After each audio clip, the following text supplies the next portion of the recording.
नमस्कार दोस्तों, हिंदी कहानी 2.0 चैनल में आपका स्वागत है। तो आज हम कहानियों की अगली कड़ी में मुंशी प्रेमचंद जी द्वारा लिखित कहानी तगादा को सुनते हैं। लेकिन उससे पहले आप सभी लोग से एक विनम्र अनुरोध है कि अगर चैनल पर नए हैं तो चैनल को सब्सक्राइब जरूर कीजिएगा। कहानी अच्छी लगे तो लाइक शेयर कमेंट जरूर कीजिएगा। तो चलिए शुरू करते हैं कहानी तगादा। सेठ चेतराम ने स्नान किया, शिव जी को जल चढ़ाया, 2 दाने मिर्च चबाए, 2 लोटे पानी पिया और सोटा लेकर तगादे पर चले। सेठ जी की उम्र कोई 50 की थी। सिर के बाल झड़ गए थे और खोपड़ी ऐसी साफ सुथरी निकल आई थी जैसे ऊसर खेत। आपकी आंखें तो थी छोटी छोटी लेकिन बिल्कुल गोल। चेहरे के नीचे पेट था और पेट के नीचे टांगे, मानो किसी पीपे में 2 मेखें गाड़ दी गई हो। लेकिन यह खाली पीपा न था, इसमें सजीवता और कर्मशीलता कूट कूट कर भरी हुई थी। किसी बाकीदार आसामी के सामने इस पीपे का उछलना कूदना और पैंतरे बदलना देखकर किसी नट का चिगिया भी लज्जित हो जाता। ऐसी आंखें लाल पीली करते, ऐसे गरजते कि दर्शकों की भीड़ लग जाती थी। उन्हें कंजूस तो नहीं कहा जा सकता, क्योंकि जब वह दुकान पर होते तो हर एक भिखमंगे के सामने एक कौड़ी फेंक देते। हाँ, उस समय उनके माथे पर कुछ ऐसा बल पड़ जाता, आंखें कुछ ऐसी प्रचंड हो जाती, नाक कुछ ऐसी सिकुड़ जाती कि भिखारी फिर उनके दुकान पर न आता। लहने का बाप तगादा है, इस सिद्धांत के वह अनन्य भक्त थे। जलपान करने के बाद संध्या तक वह बराबर तगादा करते रहते थे। इसमें एक तो घर का भोजन बचता था, दूसरे आसामियों के माथे दूध, पूरी, मिठाई आदि पदार्थ खाने को मिल जाते थे। एक वक्त का भोजन बच जाना कोई साधारण बात नहीं है। एक भोजन का एक आना भी रख ले तो केवल इसी मद में उन्होंने अपने 30 वर्षों के महाजनी जीवन में कोई 800 रुपये बचा लिए थे। फिर लौटते समय दूसरी बेला के लिए भी दूध, दही, तेल, तरकारी, उपले, ईंधन मिल जाते थे। बहुधा संध्या का भोजन भी न करना पड़ता था, इसलिए तगादे से न चूकते थे। आसमान फटा पड़ता हो, आग बरस रही हो, आंधी आती हो, पर सेठ जी प्रकृति के अटल नियम की भांति तगादे पर जरूर निकल जाते। सेठानी ने पूछा, भोजन? सेठ जी ने गरज कर कहा, नहीं, सांझ का आने पर देखी जाएगी। सेठ जी के एक किसान पर 5 रुपए आते थे। 6 महीने से दुष्ट ने सूद ब्याज कुछ न दिया था और न कभी कोई सौगात लेकर हाजिर हुआ था। उसका घर 3 कोस से कम न था, इसलिए सेठ जी टालते आते थे। आज उन्होंने उसी गांव में चलने का निश्चय कर लिया। आज बिना दुष्ट से रुपए लिए न मानूंगा, चाहे कितना हीरोई घिघियाए। मगर इतनी लंबी यात्रा पैदल करना निंदास्पद था। लोग कहेंगे, नाम बड़े दर्शन, थोड़े कहलाते सेठ, चलते हैं पैदल। इसलिए मंथर गति से इधर उधर ताकते, राहगीरों से बात करते चले जाते थे कि लोग समझे वायु सेवन करने जा रहे हैं। सहसा एक खाली इक्का उनकी तरफ जाता हुआ मिल गया। इक्केवान ने पूछा, कहाँ लाला, कहाँ जाना है? सेठ जी ने कहा, जाना तो कहीं नहीं है, 2 परख तो और है, लेकिन लाओ बैठ जाएं। इक्के वाले ने चुभती हुई आंखों से सेठ जी को देखा। सेठ जी ने भी अपनी लाल आंखों से उसे घूरा। दोनों समझ गए, आज लोहे के चने चबाने पड़ेंगे। इक्का चला। सेठ जी ने पहला वार किया, कहाँ घर है मियाँ साहब? घर कहाँ है हुजूर, जहाँ पड़ा रहूं वही घर है। जब घर था तब था, अब तो बेघर हूँ, बेदर हूँ, और सबसे बड़ी बात यह कि बेपर हूँ। तकदीर ने पर काट दिए, लंडूरा बनाकर छोड़ दिया। मेरे दादा नवाबी में चकलेदार थे हुजूर, 7 जिले के मालिक, जिसे चाहे तोप दम कर दें, फांसी पर लटका दें। निकलने के पहले लाखों की थैलियाँ नजर चढ़ जाती थी हुजूर। नवाब साहब भाई की तरह मानते थे। एक दिन वह थे, एक दिन यह है कि हम आप लोगों की गुलामी कर रहे हैं। दिनों का फेर है। सेठ जी को हाथ मिलाते ही मालूम हो गया, पक्का फिकैत है, अखाड़ेबाज, इससे पेश पाना मुश्किल है।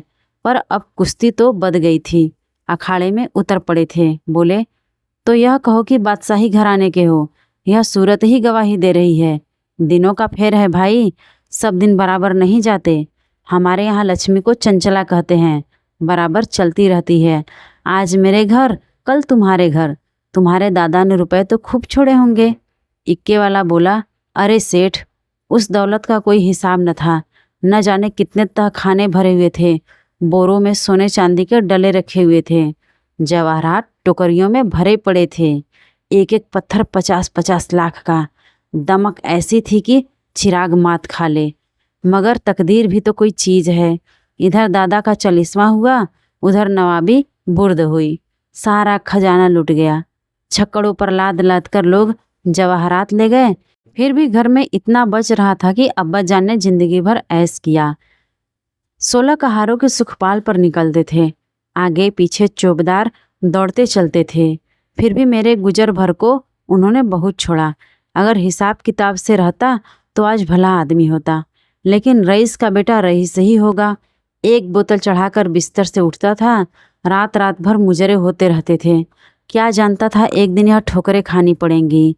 सेठ जी बोले, अल्लाह मियाँ का शुक्र करो भाई कि ईमानदारी से अपने बाल बच्चों की परवरिश तो करते हो, नहीं तो हमारे तुम्हारे कितने ही भाई रात दिन कुकर्म करते रहते हैं, फिर भी दाने दाने को मोहताज रहते हैं।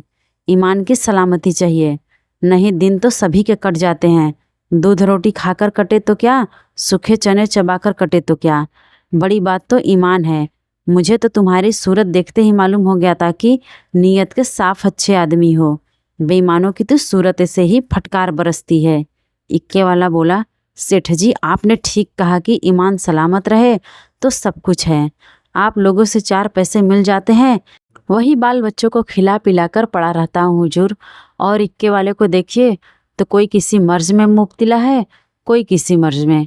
मैंने तौबा बोला, ऐसा काम ही क्यों करे कि मुसीबत में फंसे। बड़ा कुनबा है हुजूर, माँ है, बच्चे हैं, कई बेवाएँ हैं और कमाई यही इक्का है। फिर भी अल्लाह मियाँ किसी तरह निभाए जाते हैं। सेठ जी बोले, वह बड़ा कारसाज है खान साहब, तुम्हारी कमाई में हमेशा बरकत होगी। इक्के वाला बोला, आप लोगों की मेहरबानी चाहिए। सेठ जी बोले, भगवान की मेहरबानी चाहिए। तुमसे खूब भेंट हो गई। मैं इक्के वालों से बहुत घबराता हूँ, लेकिन अब मालूम हुआ अच्छे बुरे सभी जगह होते हैं। तुम्हारे जैसा सच्चा दीनदार आदमी मैंने कहीं नहीं देखा। कैसी साफ तबीयत पाई है तुमने कि वाह। सेठ जी की ये लच्छेदार बातें सुनकर इक्के वाला समझ गया था कि यह महाशय परले सिरे के बैठकबाज हैं। यह सिर्फ मेरी तारीफ करके मुझे चकमा देना चाहते हैं। अब और किसी पहलू से अपना मतलब निकलवाना चाहिए इनसे। इनकी दया से तो कुछ ले मरना मुश्किल है, शायद इनसे भय से कुछ ले मरूं। बोला, मगर लाला यह न समझिए कि मैं जितना सीधा और नेक नजर आता हूँ उतना सीधा और नेक भी हूँ, लेकिन नेकों के साथ नेक और बुरों के साथ पक्का बदमाश हूँ। यो कहीं आपकी जुतियाँ सीधी कर दूँ, लेकिन किराए के मामले में किसी के साथ रियायत नहीं करता। रियायत करूँ तो खाऊं क्या। सेठ जी ने समझा था इक्के वाले को हत्थे पर चढ़ा लिया, अब यात्रा निर्विघ्न और निःशुल्क समाप्त हो जाएगी। लेकिन यह आलाप सुना तो कान खड़े हो गए। बोले, भाई रुपए पैसे के मामले में मैं भी किसी तरह से रियायत नहीं करता, लेकिन कभी कभी जब यार दोस्तों का मामला आ पड़ता है तो झक मारकर दबना ही पड़ता है। तुम्हें भी कभी कभी बल खाना ही पड़ता होगा। दोस्तों से बेमुरवती तो नहीं की जाती। इक्के वाले ने रूखेपन से कहा, मैं किसी के साथ मुरव्वत नहीं करता। मुरव्वत का सबक तो उस्ताद ने पढ़ाया ही नहीं। एक ही चंचुल है, मजाल क्या कि कोई एक पैसा दबा ले। घर वाली तक को तो मैं एक पैसा देता नहीं, दूसरों की बात ही क्या है। और इक्के वाले अपने महाजन की खुशामद करते हैं, उसके दरवाजे पर खड़े रहते हैं। यहाँ महाजनों को भी धता बताता हूँ। यह सब मेरे नाम को रोते हैं। रुपए लिए और साफ डकार गया। देखे अब कैसे वसूल करते हो बच्चा। नालिश करो घर में क्या धरा है जो ले लोगे। सेठ जी को मानो जूड़ी चढ़ाई। समझ गए यह शैतान बिना पैसे लिए न मानेगा। जानते कि यह विपत्ति गले पड़ेगी तो भूल कर भी इक्के पर पाँव न रखते। इतनी दूर पैदल चलने में कौन पैर टूट जाते थे। अगर इस तरह रोज पैसे देने पड़े तो फिर लेन देन कर चुका। सेठ जी भक्त जीव थे। शिव जी को जल चढ़ाने में जब से होश संभाला एक भी नागा न किया था। क्या शंकर भगवान इस अवसर पर मेरी सहायता न करेंगे। इष्ट देव का सुमिरन करके बोले, खान साहब और किसी से चाहे न दबो, पर पुलिस से तो दबना ही पड़ता होगा, वह तो किसी के सगे नहीं होते। इक्के वाले ने कहा मारा, कभी नहीं, उनसे उल्टे और कुछ न कुछ वसूल करता हूँ।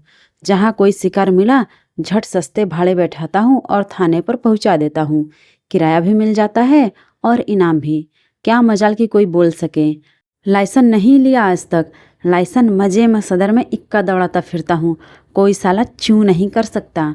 मेले ठेलों में अपनी खूब बन जाती है। अच्छे अच्छे माल चुनकर कोतवाली पहुँचाता हूँ। वहाँ कौन किसी की दाल गलती है। जिसे चाहे रोक ले।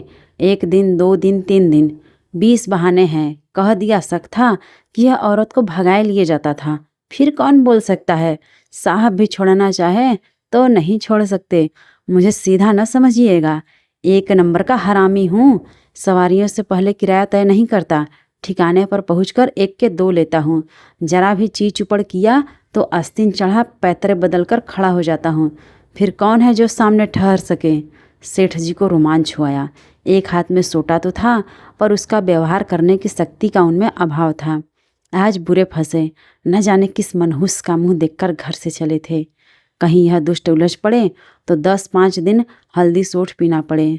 अब से भी कुशल है यहाँ उतर जाऊं तो बच जाए वही सही। भीगी बिल्ली बनकर बोले, अच्छा अब रोक लो खान साहब, मेरा गांव आ गया। बोलो तुम्हें क्या दे दूं। इक्के वाले ने घोड़ी को 1 चाबुक और लगाया और निर्दयता से बोला, मजूरी सोच लो भाई। तुमको न बैठाया होता तो 3 सवारियां बैठा लेता। तीनों 4-4 आने भी देते तो 12 आने हो जाते। तुम 8 ही दे दो। सेठ जी की बधिया बैठ गई। इतनी बड़ी रकम उन्होंने उम्र भर में इस मद में खर्च नहीं की थी। इतनी से दूर के लिए इतना किराया वह किसी तरह न दे सकते थे। मनुष्य के जीवन में एक ऐसा अवसर भी आता है जब परिणाम की उसे चिंता नहीं रहती। सेठ जी के जीवन में यह ऐसा ही अवसर था।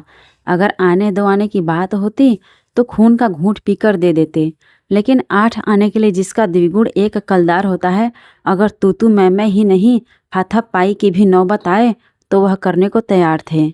यह निश्चय करके वह दृढ़ता के साथ बैठे रहे। सहसा सड़क के किनारे एक झोपड़ा नजर आया। इक्का रुक गया। सेठ जी उतर पड़े और कमर से एक दुअन्नी निकालकर इक्केवान की ओर बढ़ाई। इक्केवान ने सेठ जी के तेवर देखे तो समझ गया ताव बिगड़ गया। चाशनी कड़ी होकर कठोर हो गई। अब यह दांतों से लड़ेगी। इसे चुबल कर ही मिठास का आनंद लिया जा सकता है। नम्रता से बोला, मेरी ओर से इसकी रेवड़ियाँ लेकर बाल बच्चों को खिला दीजिएगा। अल्लाह आपको सलामत रखे। सेठ जी ने 1 आना और निकाला और बोले, बस अब जवान नहीं लाना। 1 कौड़ी भी बेसी न दूंगा। इक्के वाला बोला, नहीं मालिक, आप ही ऐसा कहेंगे तो हम गरीबों के बाल बच्चे कहाँ से पलेंगे। हम लोग भी आदमी पहचानते हैं हुजूर। इतने में झोपड़ी में से एक स्त्री गुलाबी साड़ी पहने पान चबाती हुई निकल आई और बोली, आज बड़ी देर लगाई। अच्छा, आज लाला जी तुम्हारे इक्के पर आए थे। फिर आज तुम्हारा मिजाज काहे को मिलेगा। एक चेहरे शाही तो मिली ही होगी। इधर बढ़ा दो सीधे से। यह कहकर वह सेठ जी के समीप आकर बोली, आराम से चरपैया पर बैठो लाला। बड़े भाग थे कि आज सवेरे सवेरे आपके दर्शन हुए।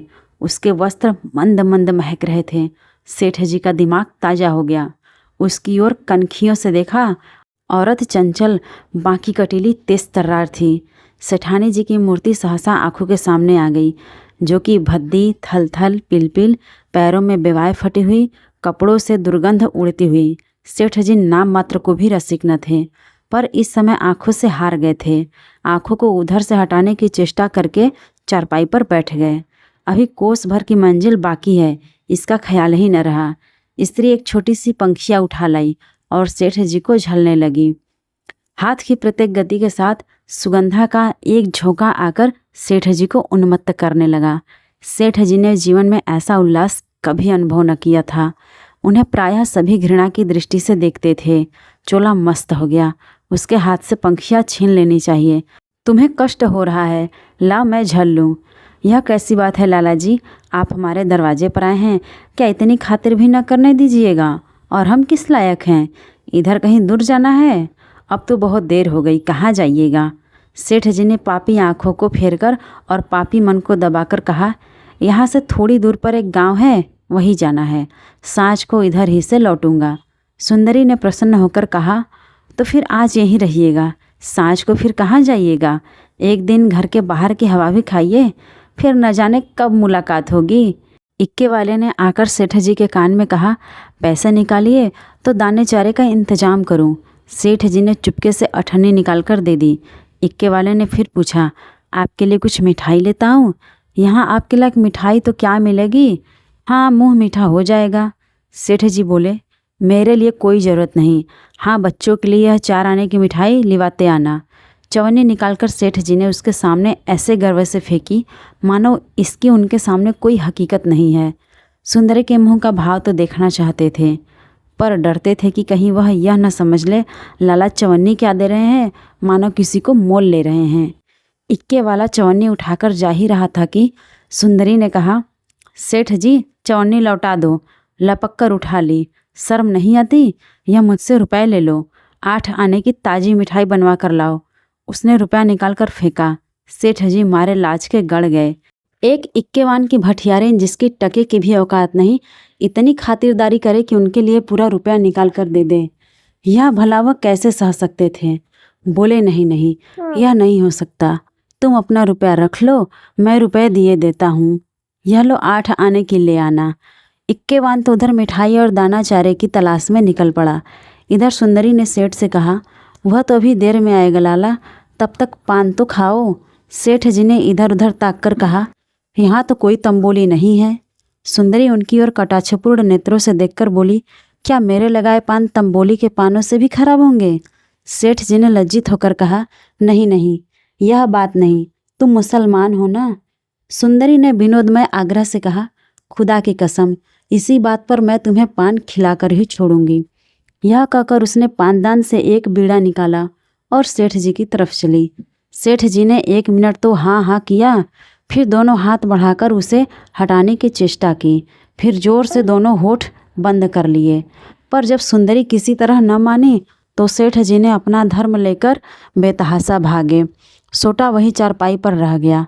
20 कदम पर जाकर आप रुक गए और हाँफ कर बोले, देखो, इस तरह किसी का धर्म नहीं लिया जाता। हम लोग तो तुम्हारा छुआ पानी भी पी ले तो हमारा धर्म भ्रष्ट हो जाए। सुंदरी ने फिर दौड़ाया। सेठ जी फिर भागे। इधर 50 वर्ष से उन्हें इस तरह भागने का अवसर न पड़ा था। धोती खिसक कर गिरने लगी, मगर इतना अवकाश न था कि धोती बांध ले। बेचारे धर्म को कंधों पर रखे दौड़े चले जाते थे। न मालूम कब कमर से रुपयों का बटुआ खिसक पड़ा। जब 50 कदम पर फिर रुके और धोती ऊपर उठाई तो बटुआ नदारद। पीछे फिरकर देखा, सुंदरी हाथ में बटुआ लिए उन्हें दिखा रही थी और इशारे से उन्हें बुला रही थी। मगर सेठ जी को धर्म रुपयों से कहीं प्यारा था। 2-4 कदम चले फिर रुक गए। एकाएक धर्म बुद्धि ने डांट बताई, थोड़े रुपए के लिए धर्म छोड़ देते हो? रुपए बहुत मिलेंगे, धर्म कहाँ मिलेगा? यह सोचते हुए वह अपनी राह चले, जैसे कोई कुत्ता झगड़ालू कुत्तों के बीच से आहत दुम दबाए भाग जाता हो और बार बार पीछे फिरकर देख लेता हो कि कहीं वे दुष्ट आ तो नहीं रहे हैं। उसी तरह सेठ जी दुम दबाए चले जाते थे। तो आज की ये मुंशी प्रेमचंद जी द्वारा लिखित कहानी तगादा आपको कैसी लगी, कमेंट करके ज़रूर बताइएगा। और अगर चैनल पर नए हैं तो चैनल को सब्सक्राइब ज़रूर कीजिएगा और अपने दोस्तों को भी शेयर कीजिएगा।